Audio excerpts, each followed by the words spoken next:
क्या मेरी आवाज पीछे तक जा रही है? मुझे यह देख के बहुत अच्छा लगा कि जब कुलपति महोदय बोल रहे थे तो आप लोग आपस में बातचीत कर रहे थे। इससे यह पता चलता है कि भारत में जनतंत्र जिंदा है।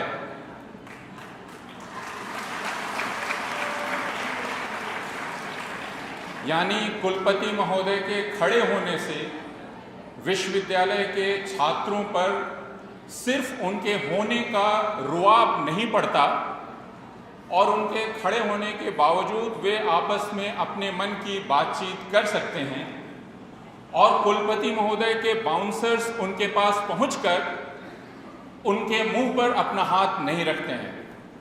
यह जनतंत्र है। विश्वविद्यालय ऐसे जनतंत्र की नर्सरी है।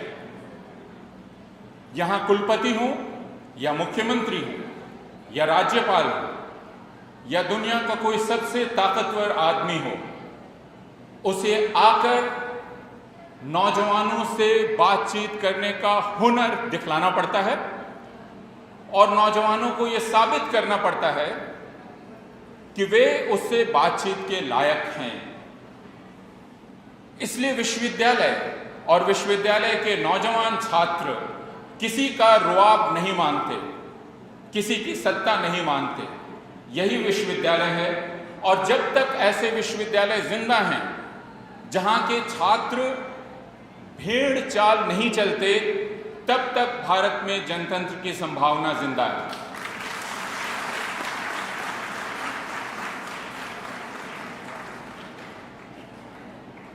हम तमाम लोग आज यहाँ इकट्ठा हैं और मैं जानता हूँ, मैं खुद विश्वविद्यालय में पढ़ाता हूँ और ऐसे अवसरों पर जब खासकर मुख्यमंत्री मुख्य अतिथि हों, बाहर से कोई बुलाया जा रहा हो, तो कई शिक्षक और छात्र बिना चाहे वहां पहुंचते हैं।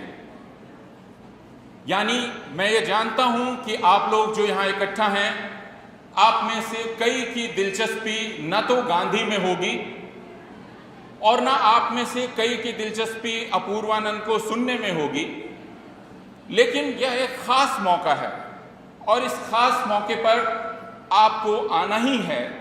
इस मजबूरी के चलते भी आप आते हैं। लेकिन कई बार जब हम मजबूरी में एक साथ बैठते हैं तो उस बैठने के चलते भी, आसपास बैठने के चलते भी एक दूसरे से, जैसे ट्रेन में चलते हुए इत्तेफाक से हम एक दूसरे के साथ बैठते हैं और बातचीत शुरू कर देते हैं। उस बातचीत के दौरान हमारी दिलचस्पी एक दूसरे में पैदा हो जाती है। हम जानने लगते हैं एक दूसरे को।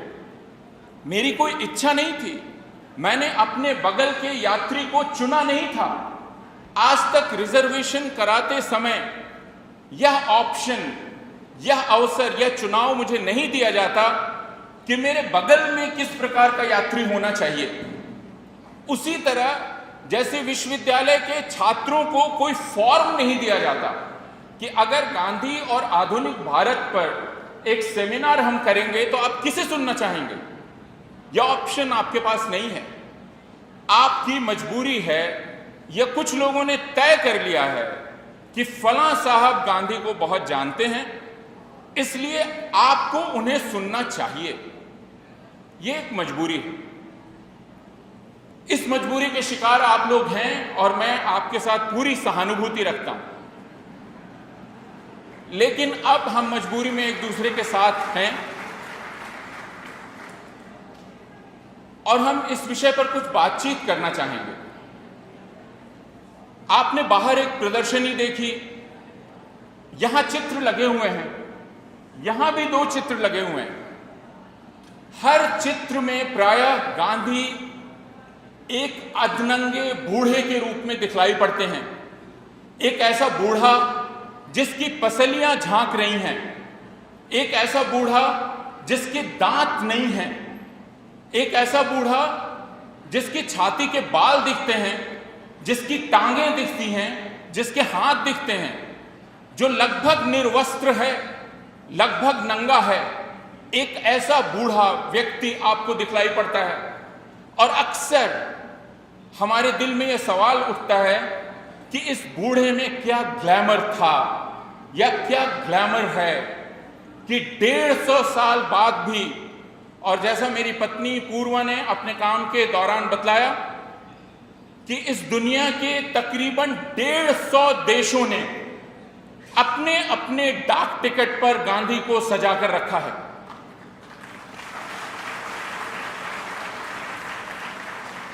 गांधी कोई 6 पैक शाहरुख खान नहीं है, गांधी सलमान खान नहीं है। गांधी को देखने से आपको यह नहीं लगेगा कि यह सुपर हीरो है, लेकिन इस व्यक्ति में क्या बात है कि दुनिया के 150 देशों ने इस व्यक्ति के नाम पर डाक टिकट जारी किए। क्या बात है,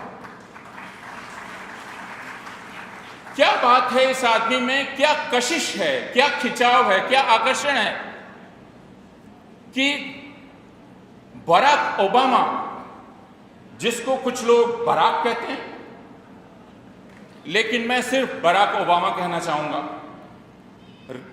अमेरिका के राष्ट्रपति जो 10 साल अमेरिका के राष्ट्रपति रहे, बराक ओबामा से यह सवाल किया गया कि अगर आपसे यह सवाल किया जाए कि आप किसके साथ, सिर्फ एक बार आपको यह मौका दिया जाएगा कि आप यह चुनाव कर लें कि आप किसके साथ रात का खाना खाना पसंद करेंगे।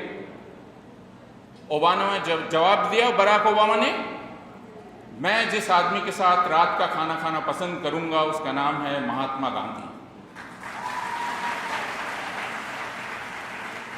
जाहिर है महात्मा गांधी जहां भी वो भेज दिए गए हैं और जहां भी आज वो हैं और जहां से भी उनकी आत्मा भारत पर मंडरा रही है, वहां से बराक ओबामा के पास नहीं आ सकते थे। लेकिन अमेरिका का एक व्यक्ति जो दुनिया के सबसे आधुनिकतम देशों में से एक देश है, दुनिया का सबसे ताकतवर देश है, जिससे सब डरते हैं, वह व्यक्ति जिसके हाथ में न्यूक्लियर बटन है जो दुनिया को बर्बाद कर सकता है, वह शख्स एक ऐसे शख्स के साथ क्यों डिनर करना चाहता है जिसके पास कोई ताकत नहीं थी, जो किसी को बर्बाद नहीं कर सकता था, जो किसी पर रुआब नहीं डाल सकता था। जब आप बातचीत कर रहे थे तो मुझे गांधी की जिंदगी का एक वाकया याद आया जो उनके दोस्त कैलेनबाख बतलाते हैं, और जब आप गांधी के दोस्तों का नाम सुनेंगे तो आप हैरान रह जाएंगे। एक दोस्त का नाम है C.F. एंड्रयूज, एक दोस्त का नाम है कैलेनबाख, एक दोस्त का नाम है होन, एक दोस्त का नाम है स्मार्ट्स, एक दोस्त का नाम है एनी मेरी पीटरसन। यह नाम हिंदुस्तानी नाम नहीं है, अंग्रेज, अफ्रीकी, ऑस्ट्रियाई, पोलिश, अमरीकी, ये गांधी के दोस्त हैं। गांधी का दोस्त और कौन कौन है जो अपने अपने देश को छोड़कर हिंदुस्तान आ जाता है, हिंदुस्तान आकर सिर्फ इस वजह से यहां बस जाता है कि इस देश में एक आदमी है जिसका नाम है मोहनदास करमचंद गांधी। उस आदमी के पास, जैसा मैंने कहा, कोई ताकत नहीं थी। जो लाठी थी, उस लाठी का काम वो किसी पर मारने के लिए नहीं करते थे। गांधी के साथ जिसे जानवर का चित्र हमारे सामने आता है, वो दुनिया का सबसे निरीह जानवर माना जाता है, बकरी, शेर नहीं है। एक ऐसा आदमी जिसके साथ एक और चित्र आपके सामने आता है जो सामने रखा गया है, चरखा। ये दुनिया के सबसे कमजोर, जिनके हाथ में कोई हथियार नहीं, जो ताकतवर नहीं, वैसे लोगों के प्रतीक हैं बकरी, चरखा, तकली। आखिर बकरी, चरखा, तकली लेकर इस इंसान ने दुनिया के सबसे ताकतवर साम्राज्य को कैसे हिला दिया और क्यों हिला दिया? इसका एक राज है, और वह राज है उस घटना में, जिस घटना के बारे में शायद आप लोगों ने अपने स्कूल की किताबों में पढ़ा हो, शायद कॉलेज में पढ़ा हो, और नहीं पढ़ा तो जरूर पढ़िए। वह घटना है जब गांधी को अंग्रेज मैजिस्ट्रेट के सामने पेश किया जाता है, अदालत में पेश किया जाता है, गांधी पर मुकदमा चलता है और गांधी खड़े होकर कहते हैं, मैं अपने ऊपर लगाए गए सारे आरोपों को स्वीकार करता हूं। जज पूरे मुकदमे के बाद यह कहता है कि अगर जो कानून है उस कानून के मुताबिक मैं मजबूर हूं कि मैं आपको 6 साल की सजा सुनाऊं, लेकिन अगर सरकार, वॉइसरॉय और महारानी की सरकार अगर किसी भी प्रकार इस सजा को खत्म कर सके, कम कर सके, तो दुनिया में सबसे ज्यादा खुश होने वाला प्राणी मैं होऊंगा। ये जज कह रहा है जो गांधी को सजा दे रहा है, और सजा देने के बाद वह उठ के खड़ा हो जाता है, पूरा कोर्ट उठ के खड़ा हो जाता है। यह अंग्रेजी हुकूमत की अदालत है जिसके सामने एक आदमी खड़ा है और वह उसके बाद क्या जवाब देता है। 6 साल की सजा है, याद रखिएगा। हम में से किसी को अगर 6 दिन के लिए जेल भेज दिया जाए तो हम पहले दिन जमानत भरने के लिए तैयार हो जाएंगे। गांधी खड़े होकर कहते हैं, मुझे ऐसा लगता है कि आपने मुझे जो 6 साल की सजा दी है ये तो बहुत ही हल्की सजा है। मैंने जो किया है उसके मुकाबले ये सजा बहुत हल्की है, और आपने मेरे साथ जो व्यवहार किया है वो इतना सभ्यतापूर्ण व्यवहार है कि मैं आपको धन्यवाद देना चाहता हूं।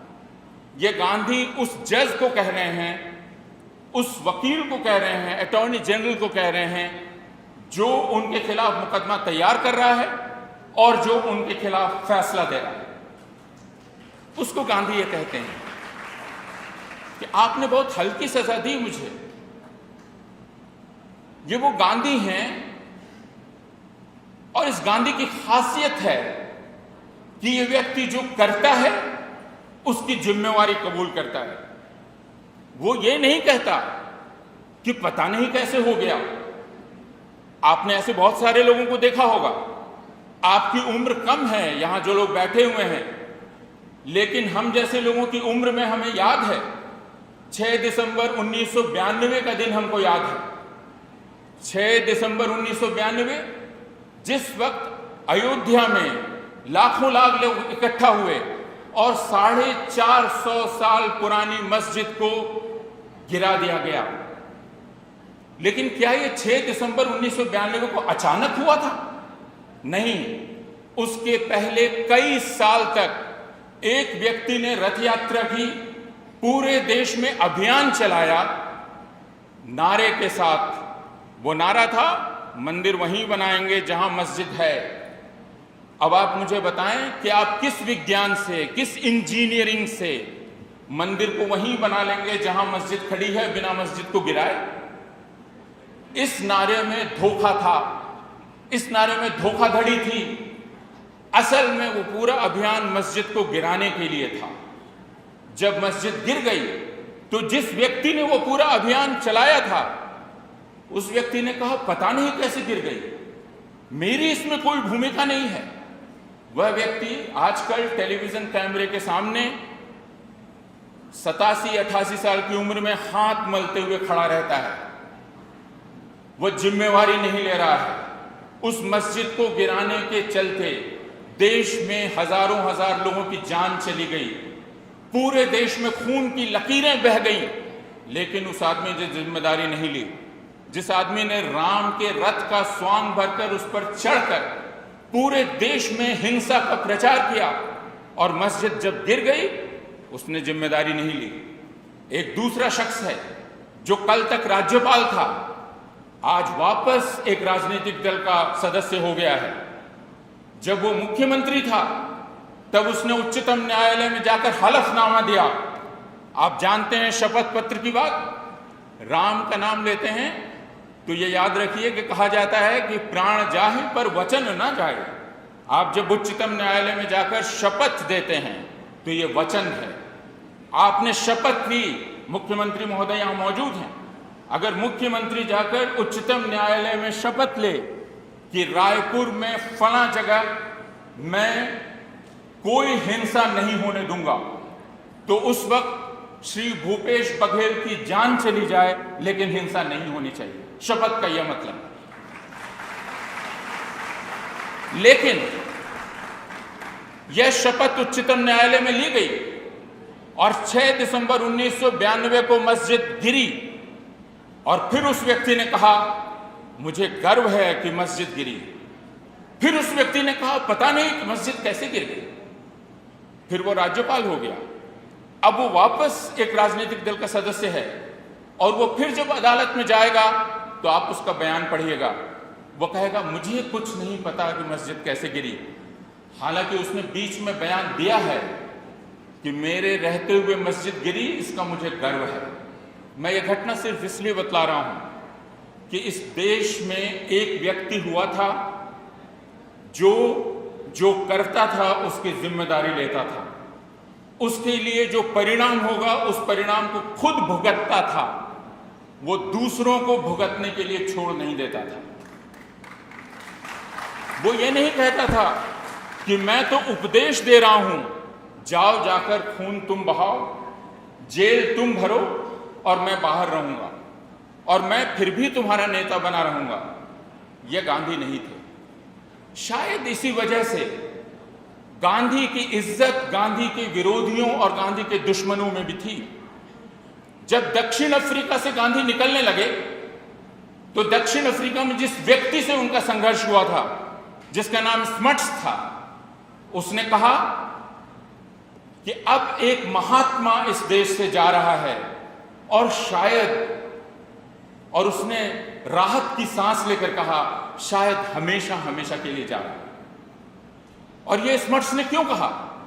क्योंकि स्मट्स ने गांधी को जेल भेजा था और जब जेल में गांधी थे तो उन्होंने चप्पल बनाई अपने हाथ से और खुद को जेल भेजने वाले स्मट्स के पास गए और उन्होंने कहा ये मैंने चप्पल बनाई है आपके लिए, पहनिए। स्मट्स ने बाद में लिखा वो जो चप्पल थी जो गांधी ने मेरे लिए जेल में बनाई थी, जिस व्यक्ति को मैंने खुद जेल भेजा था, आज मैं कभी कभी उस चप्पल को पहनता हूं, हालांकि मुझे हमेशा ध्यान रहता है कि मेरे पांव उस चप्पल के लायक नहीं हैं।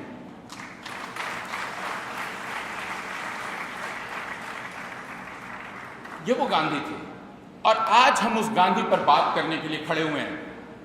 लेकिन कौन सा गांधी हमारे सामने है?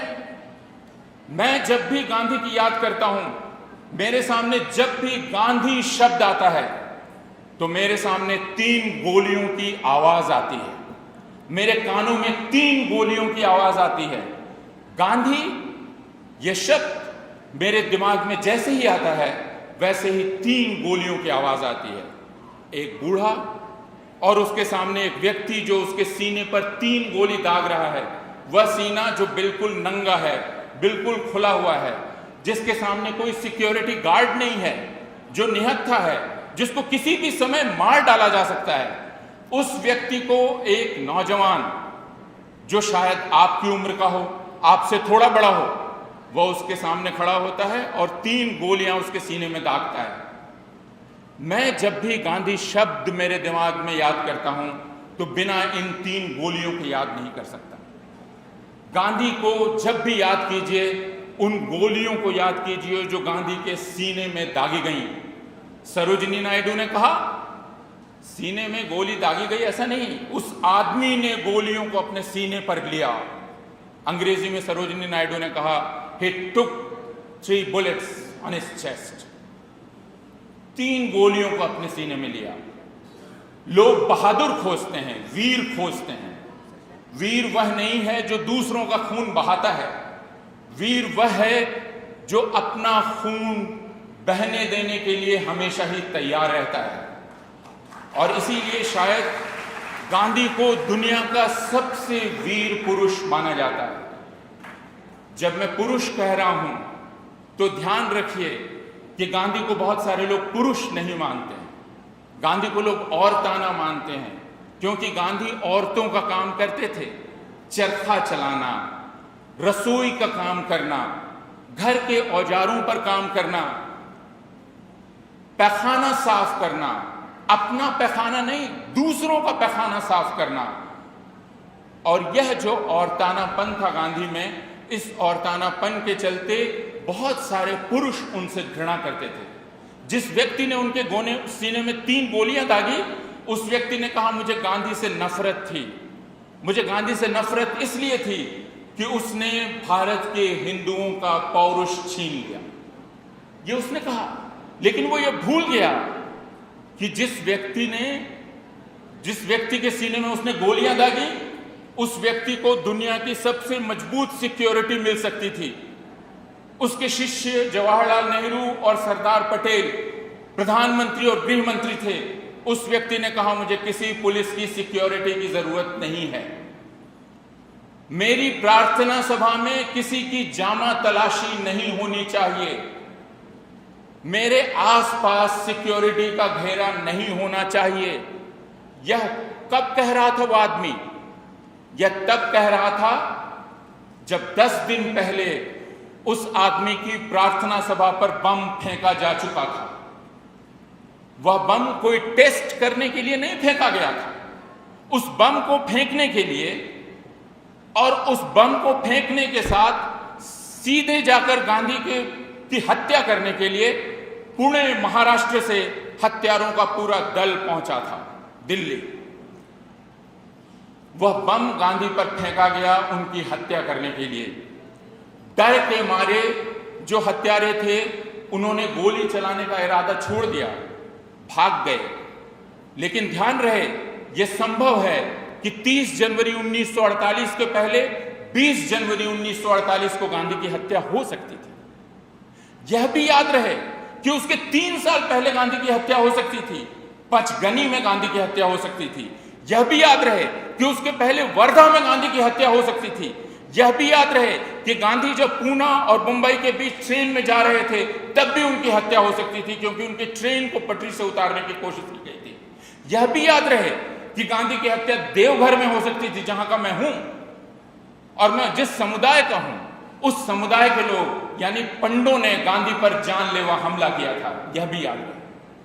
यहां जो लोग बुजुर्ग हैं उनको यह याद है, आपको याद होगा और आपको याद होगा कि जब गांधी देवघर गए हरिजनों के मंदिर प्रवेश का अभियान लेकर, तो गांधी पर पंडों ने हमला किया। आपको यह भी याद होगा कि उसके कुछ साल बाद, तकरीबन 20 साल बाद, गांधी के प्रिय शिष्य विनोबा भावे देवघर गए 1953 में। यही मांग लेकर गए कि देवघर के शिव का मंदिर तुम दलितों के लिए खोलो। और विनोबा को इतनी मार पड़ी कि उनकी सुनने की ताकत खत्म हो गई जिंदगी भर के लिए। ये हम लोग हैं, ये मेरा समुदाय है, पंडों का समुदाय। और इस मार से जो गांधी पर पड़ी, गांधी पर जो हमला हुआ, उसके चलते जवाहरलाल नेहरू देवघर से इतने नाराज हुए कि उन्होंने कहा कि ये ऐसे बदतमीजों का शहर है जिसने बापू पर हमला किया, मैं इस शहर कभी नहीं जाऊंगा। और वे कभी नहीं गए। गांधी की हत्या पहले भी हो सकती थी। गांधी को मालूम था 1946 में, 1947 में, 1948 की 30 जनवरी के पहले कि वे आग में चल रहे हैं। उनको मालूम था, उनको मालूम था किसी भी क्षण किसी भी तरफ से उन पर हमला हो सकता है। इसके बावजूद उस आदमी ने Z security, Y security, G security, मालूम नहीं कौन कौन सी सिक्योरिटी होती है, लेकिन उस आदमी ने सिक्योरिटी लेने से मना किया। गोडसे ने आरोप लगाया और गोडसे के गुरु सावरकर ने आरोप लगाया। मुझे मालूम नहीं सावरकर को वीर क्यों कहा जाता है और गांधी को वीर क्यों नहीं कहा जाता, क्योंकि सावरकर ने तो अंग्रेजों से पता नहीं कितनी बार माफी मांगी। सावरकर ने तो अंग्रेजों को चिट्ठी लिखी कि मैं आपका पूरा वफादार रहूंगा हुजूर, आप मेरा वजीफा बढ़ा दीजिए, आप मेरा वजीफा बढ़ा दीजिए और जरा मेरे रहने सहने में जो आपने पाबंदियां लगा रखी हैं उसको छोड़ दीजिए, मैं आपका वफादार हूं। सावरकर ने कहा 1942 में, और सावरकर के शिष्यों ने कहा 1942 के भारत छोड़ो आंदोलन में शामिल नहीं होना है। सावरकर और उसके शिष्यों ने कहा अंग्रेजी सेना में भर्ती हो, अंग्रेजी सेना का साथ दो, भारत छोड़ो आंदोलन का साथ मत दो। यह उस समय कहा जा रहा था जब गांधी जेल में थे। यह उस समय कहा जा रहा था जब गांधी ने नारा दिया था, ना एक पाई ना एक भाई। हम इस युद्ध में शामिल नहीं होंगे जब तक हमें आजादी नहीं मिलेगी। भारत एक आजाद मुल्क की तरह यह तय करेगा कि वह कैसे इस लड़ाई को लड़े, लेकिन तुम हमारी तरफ से यह तय नहीं कर सकते कि हम इस लड़ाई में शामिल हों। यह गांधी कह रहे थे। गांधी ने तो आज तक अंग्रेजों से माफी नहीं मांगी, 1942 तक, लेकिन वीर सावरकर ने कितनी बार माफी मांगी। उसके बाद भी वो वीर सावरकर हैं। ये वीर सावरकर हैं। मैं शुरू में इस बात का जिक्र कर चुका हूं। गांधी जो करते थे उसकी जिम्मेदारी लेते थे, उसका नतीजा भुगतते थे। वीर सावरकर नौजवानों को तैयार करते थे, उनके लिए हथियार का इंतजाम करते थे, उनको ये कहते थे जाओ अब उसे मार आओ। वो मारेगा, वो गिरफ्तार होगा, वो फांसी पर चढ़ेगा। आपने मदन लाल धींगरा का नाम सुना होगा। मदन लाल धींगरा सावरकर के कहने पर, उनके षड्यंत्र पर, उनकी तैयारी के बाद अंग्रेज अधिकारी को उन्होंने मारा और धींगरा फांसी पर चढ़े। सावरकर सुरक्षित रहे। जब सावरकर और गोडसे को मानने वाले ये कहते हैं कि गांधी ने पौरुष छीन लिया, तो मैं पौरुष की बात नहीं जानता, लेकिन मैं ये कहना चाहता हूं, वीर कौन? जो साजिश करता है, षड्यंत्र करता है, पर्दे के पीछे छिपा रहता है, जेल से डरता है, माफी मांगता है, वह वीर? या वह वीर जो कहता है मैंने तुम्हारा कानून तोड़ा, जो सबसे बड़ी सजा है वो सजा मुझे दो, उससे हल्की सजा मत देना। जो ये कहता है जेल के नियम अगर ये कहते हैं कि मैं किसी से नहीं मिलूंगा तो मैं किसी से नहीं मिलूंगा, मैं अपने लिए कोई छूट नहीं चाहता, मैं कोई माफी नहीं चाहता। जो ये कहता है हां मुझे मालूम है कि अगले क्षण मेरी हत्या हो सकती है, फिर भी मैं सुरक्षा लेने से इनकार करता हूं, वीर वह है, या वीर वह है जो पर्दे के पीछे छिपा हुआ किसी और के हाथ में पिस्तौल देकर हत्या करने के लिए किसी को भेज देता है। यह फैसला आज के नौजवानों को करना है। सिर्फ उन्हें नहीं करना है, हमें भी करना है, क्योंकि हमने वीरता और कायरता की यह परिभाषा तय की है और विश्वविद्यालयों में हम वीरता और परिभाषा की परिभाषाएं हम पढ़ाते हैं। और इस वजह से इस पूरी दुनिया में हिंसा का प्रचार होता है, इस पूरी दुनिया में कायरता का प्रचार होता है, इस पूरी दुनिया में धोखाधड़ी का प्रचार होता है, इस पूरी दुनिया में दायित्व से बचने का प्रचार होता है। भारत में हम आज अगर दुखी महसूस करते हैं तो इसलिए कि शायद हम उस राजनेता को खोज रहे हैं जिसके मुंह से हम एक ईमानदार शब्द सुनना चाहते हैं। और हम सिर्फ ईमानदार शब्द नहीं सुनना चाहते हैं, हम उसकी जिंदगी को देखना चाहते हैं और हम ये चाहते हैं कि वो जो कह रहा है वही करता है कि नहीं, उसके कहने और उसके करने में कोई फर्क तो नहीं है। एक आदमी जिसने कहा कि मैं जो कहूंगा वही करूंगा और मैं जितना कर सकूंगा उतना ही कहूंगा, उसका नाम मोहनदास करमचंद गांधी था। लेकिन उसने उसके साथ एक और बात कही। उसने कहा कि मैं जो सच मानता हूं, इस समय 2019 के 11 सितंबर के 12:30 बजे मुझे जो चीज सच लगती है उसको मैं अपने दिल और दिमाग की पूरी ताकत के साथ कहूंगा, उसे छिपाऊंगा नहीं। मुझे इससे कोई भय नहीं होगा कि मैंने कल कुछ और कहा था। आज मुझे जो सच लगता है मैं उसको कहूंगा और उस पर अमल करूंगा। यह गांधी है। इस गांधी को समझने की हमें जरूरत है। लेकिन मैं जैसा आपसे कह रहा था और मैं फिर कहना चाहता हूं, सड़क पर निकलिए, सर उठाकर देखिए, भारत सरकार के विज्ञापनों में गांधी दिखलाई पड़ेंगे। किस विज्ञापन में गांधी पिछले 5 साल से दिखलाई पड़ रहे हैं, आप बतला सकते हैं? स्वच्छ भारत। स्वच्छ भारत की जितनी होर्डिंग्स हैं उसमें गांधी आपको दिखलाई पड़ते हैं, लेकिन किस रूप में दिखलाई पड़ते हैं? कैसे आपको लगता है कि गांधी वहां हैं?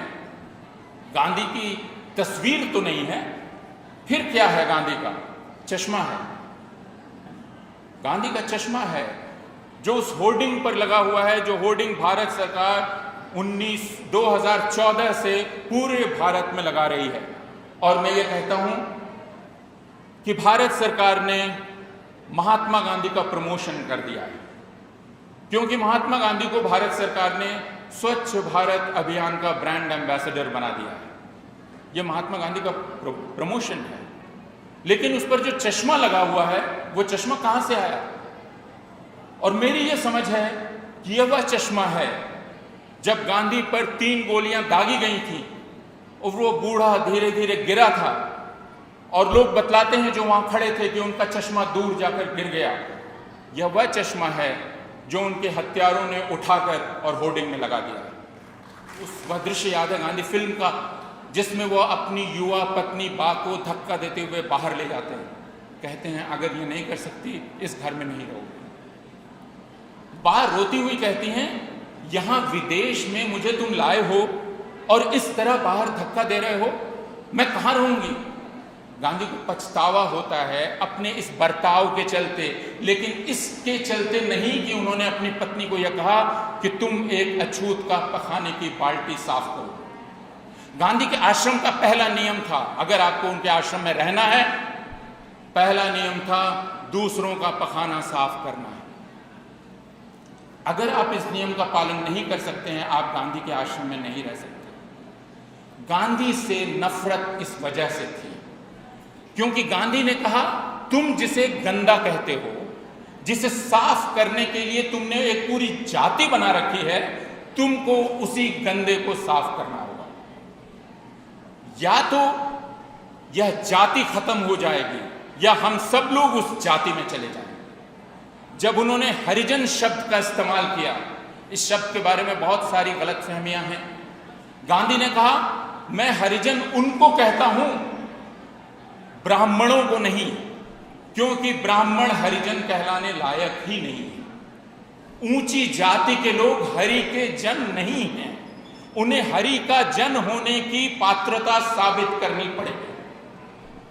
मैं ये कह सकता हूं कि आज भी भारत की ऊंची जाति के लोग गांधी के इस इम्तिहान में पूरी तरह से पास नहीं हो पाए।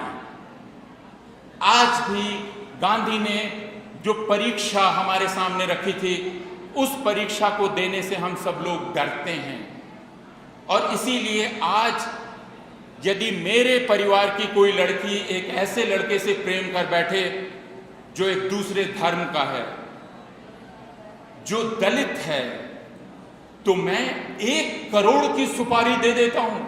आपने आंध्र प्रदेश की वह घटना सुनी होगी जिसमें एक व्यापारी ने 1 करोड़ रुपए की सुपारी दी अपनी बेटी और दामाद की हत्या करने के लिए, क्योंकि दामाद दलित था। इसलिए गांधी के इम्तिहान में हम लोग अब तक पास नहीं हुए। हम गांधी और आधुनिक भारत पर बात करने के लिए इकट्ठा हुए हैं। मैंने अलग से आधुनिकता पर बात नहीं की है। मेरे हिसाब से आधुनिकता अगर कुछ है तो वो इन सारी चीजों में छिपी हुई है। अहिंसा आधुनिकता है, हिंसा आधुनिकता नहीं है। अहिंसा का अभ्यास करना आधुनिक होना है। छत्तीसगढ़ में इस बात को करना और भी जरूरी है, इसलिए कि यहां कुछ लोग हैं जो ये कहते हैं कि हम हिंसा के जरिए समाज को बदल देंगे। वे लोग हैं जो कहते हैं कि आदिवासियों से उनका हक छीन लिया गया, इसलिए हम आदिवासियों की तरफ से हिंसा करते हैं। अगर गांधी रहते तो गांधी उनसे पूछते कि तुम आदिवासियों की तरफ से हिंसा करते हो, लेकिन क्या आदिवासियों को तुम इसके लिए तैयार करते हो कि वो तय कर सकें कि वो कैसे अपनी कार्रवाई करेंगे? क्या यह ताकत तुम उन्हें देते हो? क्योंकि यह ताकत देना एक मेहनत का काम है। एक जगह बम फेंक देना, एक गाड़ी को उड़ा देना, एक मोबाइल टावर को उड़ा देना, छिपकर हमला कर देना, एम्बुश कर देना, इसमें वीरता है क्योंकि इसमें आपकी भी जान जा सकती है। लेकिन इस हॉल में बैठे हुए 1000 लोगों को कहना, नौजवानों, आपकी नौकरियां जा रही हैं, क्या आप इस बात को समझते हैं? और मैं आपकी तरफ से किसी पर बम नहीं फेंकने वाला हूं, आपको खुद अपने लिए खड़ा होना होगा। इस बात को करने के लिए मुझे नौजवानों से घंटों घंटों मगजपच्ची करनी पड़ेगी। मेरा पूरा इम्तहान हो जाएगा, मेरी बात में दम है या नहीं। और तब अगर 200 नौजवान निकल सके तो मानना चाहिए कि मैंने 30% सफलता प्राप्त की। लेकिन यह बहुत मेहनत का काम है। इस मेहनत से आसान यह है कि छिपकर बम फनाएं और एक सरकारी गाड़ी को उड़ा दें और उसके बाद कहें कि मैंने नौजवानों की तरफ से यह काम किया है। आपने नौजवानों को बहादुर नहीं बनाया। अगर नौजवान निकलकर पुलिस की लाठी झेलने को तैयार हो जाएं तो मैं मानूंगा कि आप बहादुर हैं, आप सफल हुए। लेकिन अगर आपने नौजवानों की तरफ से बम फेंक दिया तो आपकी तारीफ बहुत हो सकती है, लेकिन आपने समाज बदलने के लिए कोई काम नहीं किया, क्योंकि दिमाग नहीं बदला। इसलिए छत्तीसगढ़ में हमें हिंसा और अहिंसा के प्रश्न पर और विचार करना होगा। हमें यह सोचना पड़ेगा कि हिंसा के सबसे आधुनिक हथियार अगर आप इकट्ठा कर लेते हैं तो आप आधुनिक नहीं हो जाते। आप आधुनिक तब होते हैं जब हजारों हजार निहत्थे लोगों को के अंदर आप यह विश्वास पैदा करते हैं कि वे खड़े होकर सरकार का मुकाबला कर सकते हैं, सत्ता का मुकाबला कर सकते हैं, कि उन सब में ताकत है। वह ताकत सिर्फ कुछ उन लोगों में नहीं है जो बम बना सकते हैं और बम फेंक सकते हैं। यह अहिंसा है और यह आधुनिकता है। आज से लेकर 13 तारीख तक हम गांधी पर अलग अलग ढंग से बात करेंगे। मैं अपनी बात यह कह के खत्म करना चाहता हूं कि भूल जाइए गांधी को। गांधी को याद करना जरूरी नहीं है। गांधी हमारे और आपके याद करने का मोहताज नहीं है। गांधी इसका मोहताज नहीं है कि आप उसकी प्रदर्शनी लगाते हैं कि नहीं, कि आप जबरदस्ती कॉलेज और यूनिवर्सिटी के छात्रों को प्रदर्शनी देखने को मजबूर करते हैं कि नहीं। आपका और हमारा काम यह है कि हम अपने वक्त को पहचानना शुरू करें, अपने वक्त की समस्याओं को समझना शुरू करें, अपने वक्त की समस्याओं का उत्तर हम अपने दिमाग से देना शुरू करें, हम सही सवाल पूछना शुरू करें। और जो हिम्मत आपने कुलपति के व्याख्यान के दौरान गपशप करते हुए दिखलाई है, वह हिम्मत इस देश में जिसके हाथ में न्यूक्लियर बटन है, जो इस देश पर रुआब जमा रहा है और जो इस देश को डरा रहा है, उसके सामने खड़े होकर गौरी लंकेश, नरेंद्र दाभोलकर, कलबुर्गी और दूसरे लोगों की तरह सिर्फ अपनी आवाज आप ऊंची कर सकें। यह आवाज ऊंची करना आधुनिकता है। मैं उम्मीद करता हूं कि हिंदुस्तान के नौजवान इस इम्तिहान में नाकामयाब नहीं होंगे। शुक्रिया।